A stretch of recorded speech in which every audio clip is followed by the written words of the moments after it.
नमस्कार, मैं हूं आशीष वर्मा। मॉर्निंग कॉल में आपका स्वागत है। शुरुआत इस वक्त की हेडलाइंस के साथ।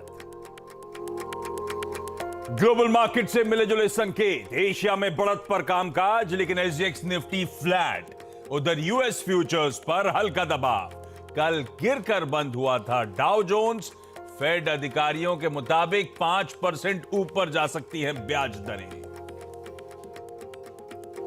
तीसरी तिमाही में अनुमान के करीब रहे टीसीएस के नतीजे। डॉलर रेवेन्यू अनुमान से कहीं ज्यादा 2.88% बढ़ा, हालांकि मार्जिन्स उम्मीद से रहे थोड़े कम। मैनेजमेंट ने कहा डिमांड की स्थिति में नहीं हुआ कोई खास बदलाव। एक्सचेंज की ओर से तकनीकी दिक्कत पर सेबी ने जारी की नई गाइडलाइंस।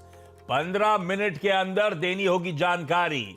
ट्रेडिंग 1 घंटे में नॉर्मल नहीं हुई तो सभी एक्सचेंजों को 1.5 घंटे बढ़ाना होगा ट्रेडिंग का वक्त।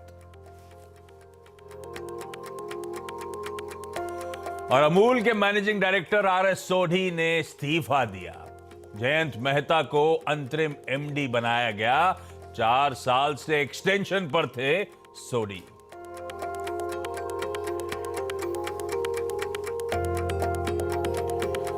ये चीटिंग है थोड़ी सी। एक्सचेंज की गलती के लिए अभी डायरेक्टर साहब अंदर से बोल दिया मैं नहीं रुकूंगा 1.5 घंटा एक्स्ट्रा। पर ये रूल सही है। अगर ट्रेडिंग फंसता है 15 मिनट में इंटीमेट करना है, 1 घंटे में बहाल नहीं कर पाए तो उस दिन का ट्रेडिंग सेशन 1.5 घंटे एक्सटेंड किया जाएगा।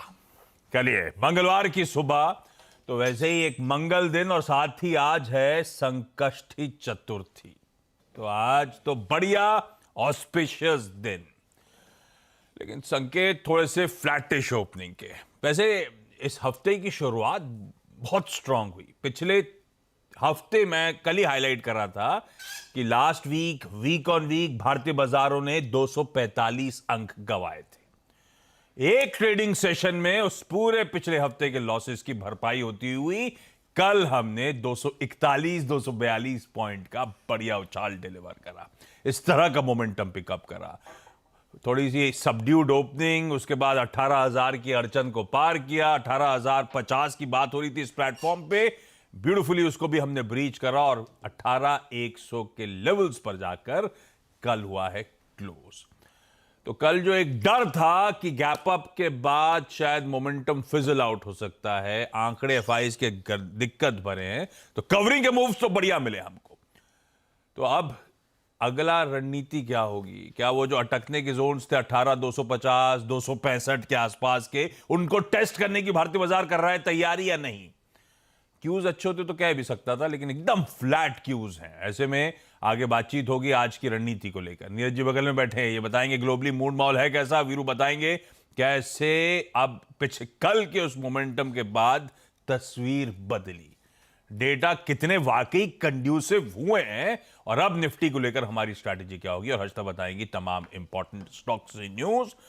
और खास तौर पे जब इन्होंने कोल्ड कॉफी पी कल शाम को टीसीएस के मैनेजमेंट के साथ, तो बातचीत में निकल के क्या आया। रिजल्ट तो सबने देख ही लिए, अंदर की खबरें भी आपको बढ़िया बढ़िया मिलेंगी। लेकिन चलिए पहले जरा क्यूज। एसजीएक्स निफ्टी तो आ ही रहा है बार बार स्क्रीन पर, नीचे दिखाई है। उसके बाद यूएस के मार्केट्स कल के मिला जुला कामकाज हुआ। हमने देखा था फ्राइडे को बहुत बढ़िया चाल यूएस के बाजारों की बनती हुई नजर आई थी। उसके बाद कल मिला जुला। अच्छी बात यह कि नैस्डैक का जो आउट परफॉर्मेंस फ्राइडे का था वो कल भी कंटिन्यू होता हुआ नजर आया। वो आपकी ये हाई लो कुछ डाउ जोन्स से गड़बड़ा गए। नैस्डैक कल फिर 2.5% का उछाल दिखा रहा था। हम टीसीएस के नंबर्स पे भी रिएक्ट करने जा रहे हैं, तो टीसीएस के नंबर्स की अहमियत और बढ़ गई है कि हद तक सपोर्टिव रहेंगे कल की आईटी की उस रैली के बाद टीसीएस के नंबर्स। ये देखते हैं आगे बातचीत में निकल कर आएगा। लेकिन पहले अब ग्लोबल क्यूज समझ लिए जाए। मैंने मिला जुला कामकाज दिखा दिया आपकी स्क्रीन पे। नीरज जी, ये कल कहां छोड़े थे और आज कहां? अच्छा, ये बता देता हूं आपको। कल यूएस के फ्यूचर्स थे 1/4 से आधे % ऊपर जब हम लोग 3:30 बजे क्लोज हो रहे थे। एक्चुअल सेशन में मिला जुला ट्रेड है और आज सुबह के यूएस फ्यूचर्स हल्के सी नरमी के साथ ही लाल निशान में कामकाज करते हुए आपको नजर आएंगे। तो वो मामला थोड़ा सा जहां छोड़ा था फ्यूचर, वहां से नीचे इस समय ट्रेड हो रहा है। इसीलिए एसजीएक्स निफ्टी थोड़ा सबड्यूड सा आपको इस समय कामकाज करता हुआ नजर आएगा। नीरज जी गुड मॉर्निंग, क्या मूड? मूड ठीक कह सकते हैं आप। हालांकि आज फ्राइडे ड्रेसिंग में यार मूड ज्यादा ही अच्छा हो गया था क्या? मार्केट इतना तेज है तो मूड बदल गया। हालांकि सुबह ठंडा पानी डाल दिया फेड के अधिकारियों ने। क्या क्या कर दिए? मुंह में ताला नहीं है ना उनके। क्या बोल, कौन सा अधिकारी क्या बोल गया भाई? 2 अधिकारी हैं। स्पीच तो शाम को आनी है।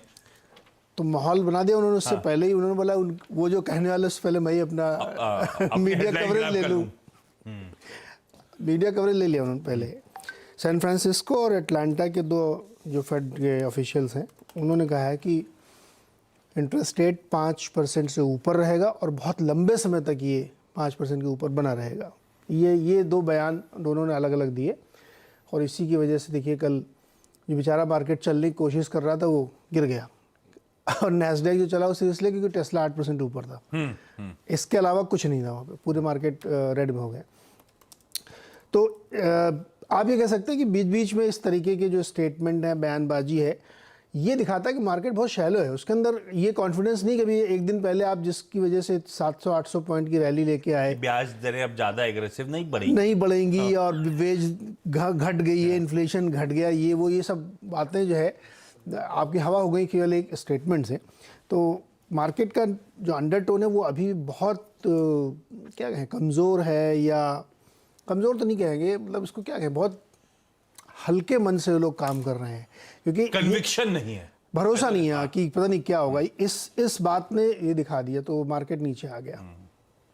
अब इसमें पॉइंट ये उठता है कि आज अपने फेड चेयरमैन जो हैं वो अपना बयान देंगे, तो उसके बाद वो एक्चुअली उनका बयान से इंटरप्रिटेशन निकलेगा कि जो पिछले दिनों डेटा आए उससे क्या असर होने वाला है। तो मुझे लगता है वो ज़्यादा फ़र्क डालेगा इसमें और इसी वजह से मार्केट में थोड़ी वीकनेस है। हालांकि बहुत सारे जो इन्वेस्टर, ट्रेडर, ब्रोकर हैं, ये सब लोग ये मान रहे हैं कि अगर आपको ठीक से मार्केट को समझना है तो आप सिर्फ अर्निंग्स पर नज़र रखिए। यूएस में जो इस वीक फ्राइडे से बैंक्स की शुरू होने वाली है, उससे आपको मोटे तौर पे अंदाज़ा लगेगा कि मार्केट किस तरीके की चाल लेने वाला है। जबकि कमोडिटी प्राइसेस और ख़ास तौर पे एनर्जी प्राइसेस बहुत तेज़ी से नीचे गिरे हैं, बहुत तेज़ी से नीचे गिरे हैं। मतलब आप ये सोचिए कि गैस के प्राइसेस कल फिर गिरे हैं और इंटरनेशनली जो है 50% हो गए हैं। इलेक्ट्रिसिटी प्राइसेस जर्मनी, इटली में 60% तक गिर गए हैं। वेदर उतना अच्छा, मतलब इतना ठंडा नहीं था। कितनी अच्छी रही यूरोप की इस बार, लक, कितने सालों बाद इस तरह की गर्म विंटर्स निकल रहे हैं। एक तरफ लक प्ले कर रही है और एक तरफ आदमी के कर्म प्ले कर रहे हैं। चाइना में शी जिनपिंग ने जो यूटर्न लिया है ना 15 दिन के अंदर, उसने उनकी किस्मत बदल दी है। किस्मत बदल दी मतलब आप ये समझिए कि पूरी दुनिया के ब्रोकरेजेस इतने बुलिश हैं उस पर कि टेंसेंट और अलीबाबा ने $100 बिलियन का मार्केट कैप केवल 2023 में ऐड किया है। ये जो अभी तेजी बनी लोअर लेवल से। यस, और MSCI चाइना इंडेक्स अक्टूबर से टिल डेट 50% ऊपर है। इस तरीके की बुलिशनेस चाइना पे है जो पर ये चाइना की बुलिशनेस से ज्यादा वो एक्सट्रीम लॉकडाउन से जो रिवाइवल आ रहा है, पर एक्चुअली सब मान के चल रहे चाइना की ग्रोथ रेट्स आ गई हैं ग्लोबल ग्रोथ रेट्स के एट पार। हम ये आउट परफॉर्म करेंगे, ध्यान रखिएगा आप। अब और ये तो वक्त बताएगा, सपोर्ट मिली जा रही है इवेंचुअली, है ना? ये वक्त बताएगा। 1 चाइल्ड नॉर्म गड़बड़ा गया उनका भी। नहीं, ये वक्त बताएगा। देखिए पॉपुलेशन वाली जो कहानी है ना कि ये एकदम सही कहानी है, लेकिन ये बहुत लंबे समय में प्ले आउट होती है। 30 साल 40 साल। भारत सबसे ज्यादा। हमारा डेमोग्राफी तो अभी नहीं, वो आप जो कहते रुक गए वो हम लोग ऑफ कैम डिस्कस करेंगे, ठीक है, लेकिन लाइव में करेंगे। लेकिन मैं ये कह रहा हूँ कि जो मार्केट का इंडिया के जो इतना बिकवाली कर रहे हैं एफआई वाले, ये सब बगल पड़ोसी देश में ले जा रहे हैं। तो मोमेंटम चेज करना है कि ये ETF का पैसा इधर से उधर जाएगा, जहां मोमेंटम मिल रहा है। हमारा मोमेंटम थोड़ा सा अभी अटका। क्यों हमने अब कल YouTube लाइव पे अपन चर्चा कर रहे थे, किसी ने बोला था एक प्रॉफिट टेकिंग कर रहा हूँ, गिरी हुई पॉकेट में मैं पैसा लगा रहा हूँ क्योंकि है फंडामेंटली अच्छी, है ना? याद है आपको? तो ETF हॉट मनी भी यही कर रहा है, जहां मोमेंटम है उसके पास जा रहा है। मोमेंटम तो इस समय बना वहीं पे हुआ है, क्या करें हम? मोमेंटम तो अभी वहाँ शुरू हुआ है। खैर एनीवे, शुरू हुआ है, अभी तो शुरू हुआ है। 50% भाग गया। अरे जब सब कुछ खोल दिया, कम्युनिटी खोल दी, आपसे 5 गुना बड़ी इकोनॉमी है, तो अभी तो शुरू हुआ। दवा नहीं ले रहे ना। अरे दवा की वहाँ बड़ी क्राइसिस है, बहुत ज्यादा क्राइसिस है। उसके प्रॉब्लम ये है कि शी जिनपिंग साहब ने रातों रात यूटर्न कर दिया और हेल्थ अथॉरिटीज को ब्रीफ नहीं किया। स्टॉक ही नहीं था उनके पास कोई भी। कह रहे हैं जनवरी में पीक हो जाएगा वहाँ पे इसी महीने कोविड का। खैर जो भी है, क्या कहा जाए, कैसे है फिर नेट आप कह सकते हैं न्यूट्रल है। नहीं, न्यूट्रल इसलिए क्योंकि 2:30 बजे के बाद से फिर पावेल साहब घूमने लगेंगे दिमाग में। वो जैसा मूड होगा वैसे ही हम लोग प्राइसिंग करने लगेंगे। पावल साहब अच्छा बोलेंगे बुरा बोलेंगे, मूड के ऊपर होगा, है ना। तो दो लोगों ने माहौल बना दिया ना, पावेल साहब कैसे बोलेंगे। ये इंटरेस्टिंग। तो भाई वैसे इंपॉर्टेंट है, दिन बड़ा इंपॉर्टेंट हो गया आज। एक तो टीसीएस की अर्निंग्स पे हम रिएक्ट करने जा रहे हैं। जेरोमी पावेल साहब की आज स्टॉकहोम में, स्वीडन में शाम को एक स्पीच सिंपोजियम में लाइंड अप है। हम जेरोमी पावेल साहब कह रहे हैं, बैंक ऑफ जापान के गवर्नर कुरोडा साहब की भी एक स्पीच लाइंड अप है। बैंक ऑफ जापान, वो येन कैरी ट्रेड की अहमियत पिछली पॉलिसी के बाद कितनी बढ़ गई है, एक वो स्पीच भी दुनिया भर नजर रखेगी। और आज मंगलवार है, निफ्टी फाइनेंशियल सर्विसेज इंडेक्स की भी वीकली ऑप्शंस एक्सपायरी कर दे। कल का कंट्रीब्यूशन प्लेट लेकर आएगा निफ्टी का। दो पॉकेट्स ने, एक पॉकेट इसलिए कह रहा हूं कि रिलायंस अपने आप में एक पॉकेट ही है, उसने बड़ा आउट परफॉर्म करा। और टीसीएस के नंबर से पहले फ्राइडे के ट्रेड्स का रिवर्सल प्ले आउट हो रहा था। 3% टीसीएस गिरा था फ्राइडे को, 3% कल मजबूती के साथ नंबर्स को अप्रोच करने की कोशिश कर रहा था।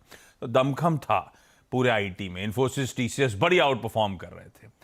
पहले हर्षद से जान लेता हूं टीसीएस के नंबर्स, उसके बाद, क्योंकि कल इस पॉकेट से बढ़िया सपोर्ट मिला था मार्केट्स को, उसके बाद वीरू के पास जाएंगे डेटा समझने के लिए। हर्षद, नंबर लगे कैसे और इन लोगों से खुसर पुसर में मूड कैसा लगा?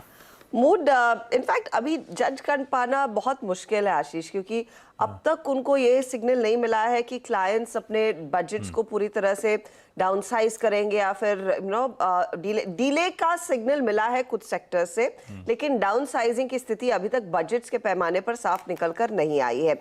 अब नंबर्स तो स्क्रीन पर आपके दिखाई दे रहे हैं, जहां पर हमने देखा है मार्जिन्स थोड़े से डिसअपॉइंटिंग थे। डिसअपॉइंटिंग क्या, हल्का सा 20 बेसिस पॉइंट का मिस था। एक्सपेक्टेशन 24.7 का था, 24.5 आया, विच इज नॉट बैड।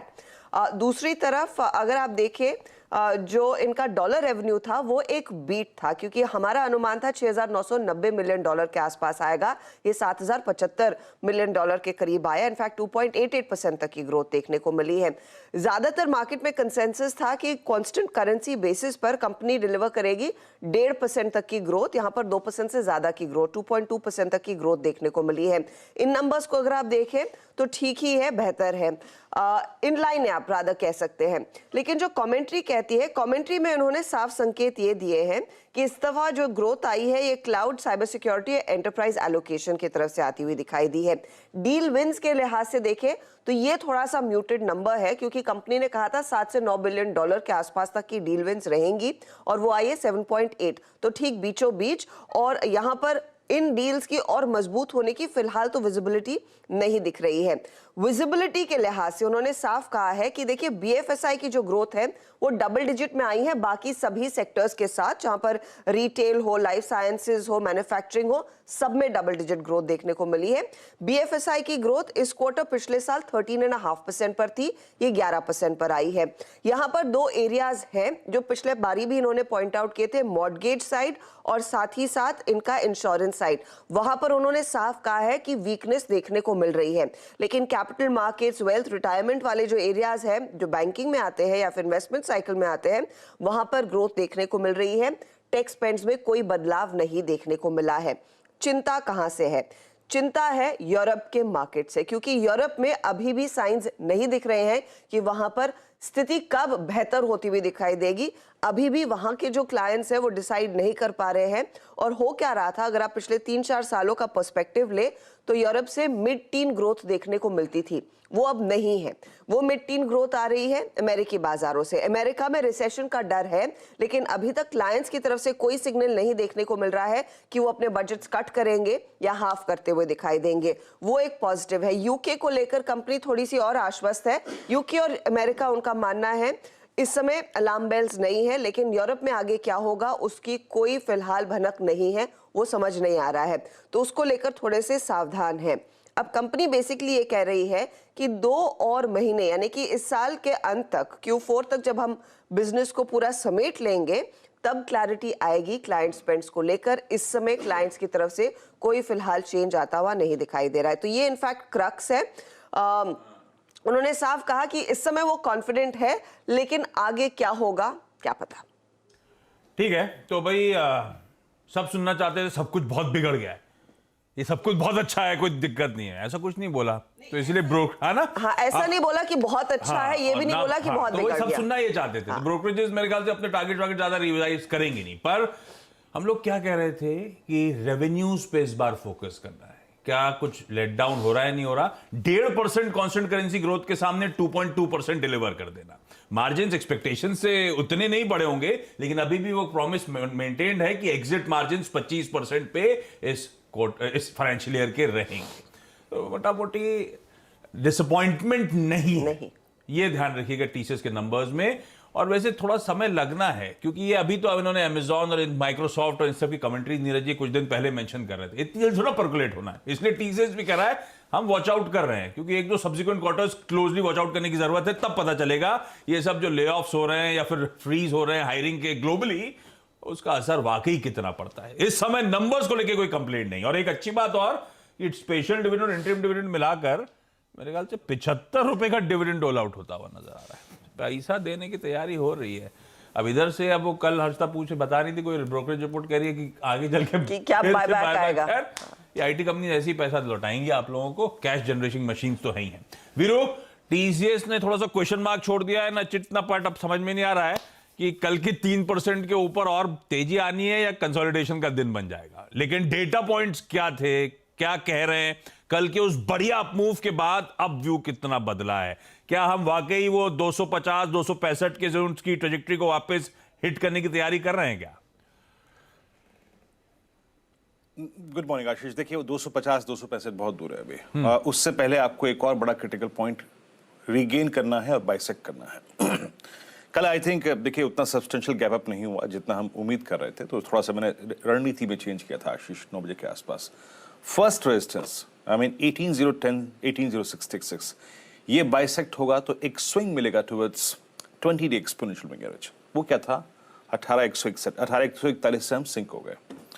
और बैंक निफ्टी में 42500 के थोड़ी स्ट्रेंथ लौटेगी, वो मिली 200 पॉइंट 250 पॉइंट, लेकिन उसके बाद वो सिंक हुआ। सिंक होने के बाद क्लोजिंग में एक स्ट्रॉन्ग स्विंग और आया। कल के डेटा का क्रक्स ये था, मेटल्स, आईटी और रिलायंस, इन तीनों ने अपना काम किया। एफआईज बैकफुट पे रहे, मतलब उन्होंने बहुत सेलिंग करी, मतलब कैश में। डीआईएस ने बहुत स्ट्रांग बाइंग करी। बड़ा चंक था शॉर्ट कवरिंग। आशीष, एफआईज ने लगभग 2200 करोड़ रुपए का इंडेक्स बाय किया, 16000 कॉन्ट्रैक्ट शॉर्ट कवर कर लिए, 7000 कॉन्ट्रैक्ट लॉन्ग। 1982 करोड़ रुपए की अगर आप देखें स्टॉक फ्यूचर्स की buying, 17000 contract long, 14000 contract short cover कर लिए। और अच्छी बात थी कि कुछ कॉल शॉर्ट उन्होंने कल काफी कवर की, करीब 45000 शॉर्ट कॉल कवर करी और 63000 पुट बेची। बस अब देखिए, जब 63000 पुट बेच देते हैं ना, तो बस ये आपको एक लॉजिक ये देता है कि कल के एक इंपॉर्टेंट ट्रेजेक्ट्री को कल बाजार एक छोटा सा टेम्परेरी बेस बना के आया है, अगर वो 63000 पुट बेच रहे हैं और डीआईएस की बहुत स्ट्रॉन्ग बाइंग है। तो इस डेटा का क्रक्स ये है कि एफआईएस ने शॉर्ट कवरिंग करी और कल वो पुट बेच के आए हैं आशीष। बट स्टिल याद रखिएगा, 18200 300 400 इन कॉल्स में एक बहुत सब्सटेंशियल ओआई खड़ा है। 18200 पे, इनफैक्ट 18100 पे भी, अगर आप 18100 पे भी देखें तो वहां भी सीवियर कॉल राइटिंग हो रही है। लेकिन अच्छी बात है कि कल सबसे स्ट्रॉन्ग पुट राइटिंग, जो मैं कह रहा हूं कि एफआईएस ने 65000 कॉन्ट्रैक्ट शॉर्ट पुट बेचे, तो ये 35 लाख पुट जोड़ी और 90 लाख का आउटस्टैंडिंग हुआ है। जब आप पिरामिड्स देखेंगे ना आशीष, तब आपको लगेगा कि हाँ, 18,000 और 17,900 की पुट राइटिंग जो है वो ये कहती है कि आपने एक इंपॉर्टेंट लेवल को रीगेन किया। ये देखिए, ये लाइट ब्लू कैंडल। पर आशीष, इसमें कोई राय नहीं कि 18200 300 400 500 पे अभी भी काफी स्ट्रॉन्ग कॉल राइटिंग है। अभी भी डेटा में आशीष जो पीसीआरस होती है डिफरेंस स्ट्राइक्स पे, वो इंडिकेट नहीं कर रही हैं 18200 एज पर यस्टरडे स्टैट्स के बाइसेक्ट हो जाएगा, अभी भी नहीं सजेस्ट कर रही, याद रखिएगा। और उससे पहले याद रखिएगा आशीष, 18165 एक लक्ष्मण रेखा है, दैट्स स्टिल, जिसने अब तक परेशान किया 20 डे एक्सपोनेंशियल मूविंग एवरेज। याद रखिएगा, कल का डेटा ये कहता है, क्योंकि देखिए आज स्टेट हमें बाय नहीं हो सकता आशीष। डाउ फ्यूचर्स बैकफुट पे है, एशिया आपका स्ट्रॉन्ग है, आईटी कल चल चुका है, टीसीएस का रिएक्शन देना है, तो ये एक स्टेट हमें बाय नहीं हो सकता। फर्स्ट बेस देखिए, logically think about it, first base क्योंकि कल पुट राइटिंग स्ट्रांग हुई है, वहां पे अगर आप देखें हमने इंपॉर्टेंट एवरेजेस को रीगेन किया है। फर्स्ट बेस के ऊपर के डिप को बाय कीजिएगा। बट आशीष, किसी भी सर्कमस्टेंसेस में ये जो जोन है ना फर्स्ट रेजिस्टेंस का 165,205, इसके आसपास आके प्रॉफिट्स को जरूर कैश में कन्वर्ट करिएगा अगर आपको मिल जाए तो। बड़ा स्विंग तब आएगा आशीष जब हम 165,215 के जोन के ऊपर सस्टेन कर जाएंगे, तब जाके हमें बाइसेक्ट करना है 258 जो कि वीकली चार्ट्स पे एक बहुत बड़ा पिवट पॉइंट है। ऐसे अप्रोच करिए निफ्टी को और याद रखिएगा अगेन फंडा इज 18,000, 18,17,966 ये वॉलेट होगा और उधर अगर बैंक निफ्टी ने अपना बेस 1 वॉलेट किया तो फिर वीकनेस बढ़ेगी, फिर शॉर्ट के थॉट्स जहन में आएंगे, उस पर बात करेंगे। हालांकि अगर आप देखिए हमें फेस कुछ और करना है। निफ्टी बैंक कल अप्रोच थी क्लियर कि 42,500 the first call writers zone, इसके ऊपर निकलेंगे तो थोड़ी सी अगर आप देखें स्विंग अच्छा मिलेगा। पहला स्विंग मिलेगा 42,770 तक, वो 712 तक का मिला, फिर ये सिंक हुआ, फिर क्लोजिंग में अगर आप देखें 42,500 रीगेन करके गया। फंडा यही आशीष 42,500 के ऊपर स्ट्रेंथ बैंक निफ्टी में कायम रह सकती है, but all I mean depends upon ICICI bank. Ashish आपकी स्क्रीन पे अभी भी आशीष 35 लाख के आउटस्टैंडिंग ओआई के साथ 43,000 सबसे बड़ा सप्लाई जोन है, सबसे बड़ा सप्लाई जोन, और नीचे 42,000 की पुट, एक अच्छा पुट करीब करीब 27 लाख का आउट होल्ड करती है। पिरामिड्स को देखिए, आपको नजर आएगा कि आपको क्या करना चाहिए। एग्जैक्टली पिरामिड्स को देख के आप समझ पाएंगे। पिरामिड्स ये कहते हैं आशीष के 43,000 पे 43,000 पे एक बहुत स्ट्रॉन्ग कॉल राइटर खड़ा, ये देखिए दैट ब्लू कैंडल। और एक और चीज आशीष 42,500, 600, 700, 800 पर भी ये कॉल राइटर्स खड़े हैं और 42,000 पे पुट खड़ी है। देखिए स्ट्रेंथ कायम रहेगी सिर्फ 42,500 के ऊपर। 42,500 के ऊपर आप 42,800 तक के यानी 20 डीमा तक के स्विंग को एक्सपेक्ट कर सकते हैं।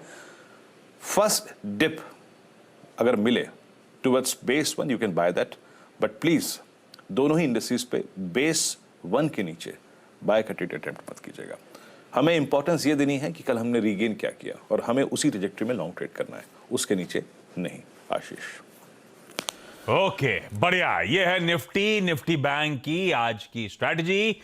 एक काम कर रहा हूं इस नोट पर क्विकली छोटा सा ब्रेक के उस पर जब लौटूंगा तो आज का इवेंट्स कैलेंडर।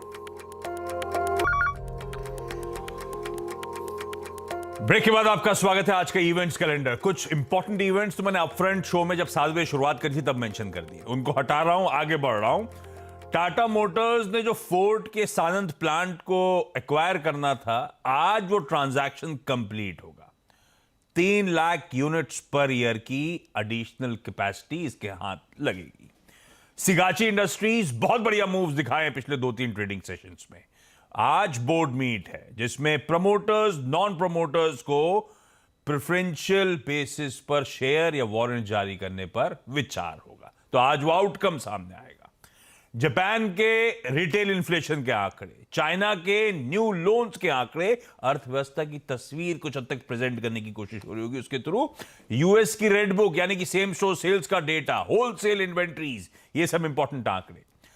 प्रेसिडेंट मुर्मू आज इंदौर में होंगी। वो जो 17 प्रवासी भारतीय दिवस था जिसका पीएम ने कल इनॉग्रेशन करा था, आज उसको एड्रेस करेंगी, अवार्ड्स भी वहां पे देंगी।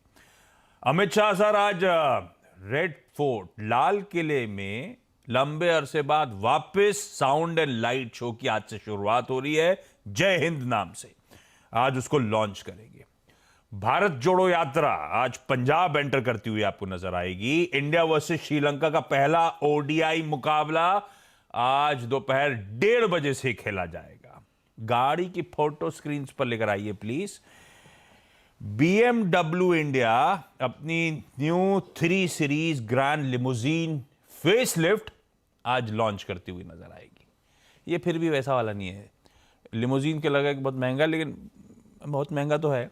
जो पुरानी गाड़ी थी, ये फेसलिफ्ट आ रही है, पुरानी थी 55 से 60 लाख की, फेसलिफ्ट ऑफिस से थोड़ी सी इससे ऊपर प्राइस होगी। ठीक है, सुनने में तो ठीक लग रहा है।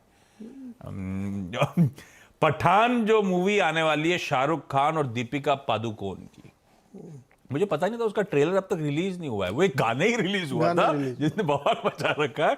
आज मूवी का ट्रेलर रिलीज होता हुआ नजर आएगा। और वीरू को दिखाइए, वीरू को एक अच्छी खबर देनी थी। वो जो कोल्ड वेव कंडीशंस हैं वापस अब कोर्स करेक्ट करने की तैयारी कर रही हैं वीरू। वेस्टर्न डिस्टर्बेंस आने वाला है, उसके चलते आज से कोल्ड वेव डेंस फॉग पूरे नॉर्थ इंडिया में रिड्यूस होना शुरू होगा। दिख रहा था कि आते वक्त सुबह कुछ कम कल के मुकाबले? नहीं, आज फॉग भी नहीं था आशीष। और ये क्या लगा दिया आपने? नहीं, ये तो गलत करा दिया। आज ये आपके लिए इसलिए था कि आपने वीकेंड में कुछ बनाया था, है ना? वो अपडेट ये है कि आप जरा अपना टेस्ट करा लीजिएगा, केरला में बर्ड फ्लू के इंस्टेंसेस नहीं नहीं, ये इसमें बर्ड वाला कुछ है ही नहीं। This is all ways, this is all ways. पक्का बर्ड वाला कुछ है ही नहीं। वैसे बर्ड फ्लू रिलेटेड बातें This is all हम veg. लोग, This is ये सब paneer. सॉक्शन न्यूज का पार्ट है This is दरअसल। corn. आगे वाले शो सीधा सौदा। हाँ वीरू कुछ कह रहे हो आप? This is paneer and corn, entirely veg and mushroom. चलिए, तो वीरू ने प्रीएम्प्ट कर लिया था और प्योरली वेज रखा था, लेकिन कुछ बर्ड फ्लू के इंस्टेंसेस केरला में सामने आते हुए। खैर, वो डिटेल में चर्चा होगी सीधा सौदा में। मॉर्निंग कॉल को यही समेट रहा हूं। ब्रेक का समय SGX निफ्टी कह रहा है बिल्कुल फ्लैटिश नोट पर, हल्की सुस्ती के साथ हम लोग सेशन की शुरुआत करेंगे। ब्रेक के उस पार सीधा सौदा। नमस्कार।